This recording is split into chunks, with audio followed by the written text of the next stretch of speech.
Well, I've got a very special guest here. I mean, we talk about, yes, it's the MVP night, but there's a big other award that we're really excited about, which is the Coach of the Year. And I've got one of the men of the moment in NBL24, Justin Tatum from the Illawarra Hawks. Firstly, how are you enjoying the night?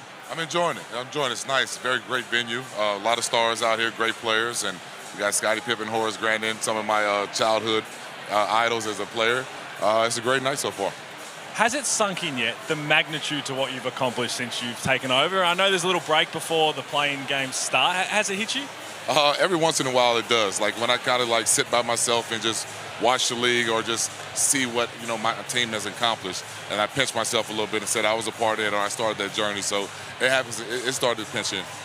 12 months ago, if we were sitting here and I told you took a team that was anchored to the bottom of the ladder, they finished top 4, you're a finalist for the Coach of the Year, would you believe me? No, not at all. Not at all. 12 months, I was denied coming all the way out here in Australia to coach. I was really want to work on being a consultant, and I was persuaded how beautiful this country is and how tough the league to give it a try.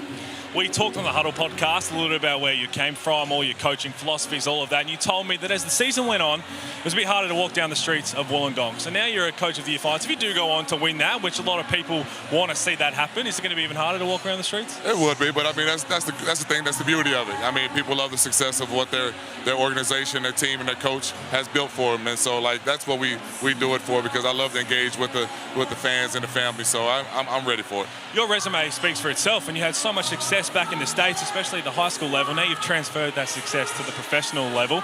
Did you learn anything about yourself in the last few months? Yeah, I mean, I learned a lot. I mean, like I can fight through resilience. I'm able to lead a group of men into the fire and let them believe that they're really good as an organization and as a team. So I mean, I learned a lot about myself as a man and as a coach. So I've been enjoying it. You went on that 3-game skid where you lost a couple in a row, and a lot of people expected, oh, maybe we don't see Illawarra come back. What was your message then? Because Illawarra didn't just come back; they came and finished top 4. I said we're down, but we're not out. I mean, everybody's still in the mix here. I mean, we had a big speed bump in the road, but we got that should strengthen our continuity and our belief even more. And I felt it did that at that time. You look like you've embraced the community. We know they've embraced you because the place sells out now.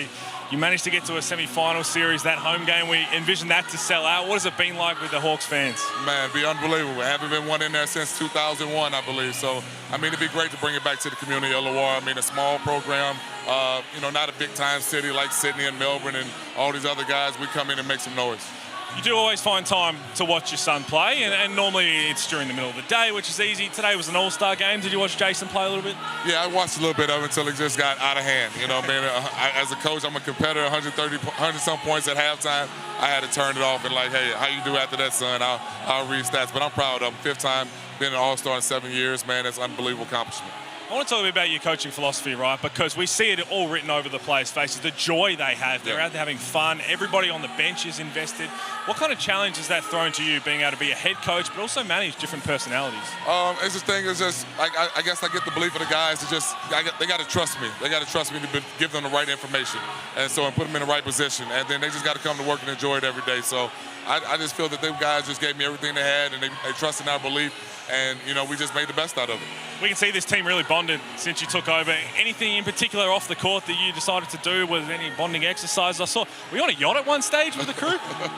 Yeah, some of the guys go golfing, but we do a mandatory team dinner every time that we're on the road. And I think it has got the guys to do it on their own, even in Wollongong. So, I mean, it's just something like that just to bond them off the court, to not have the phones out or not just talk about basketball and just enjoy one another.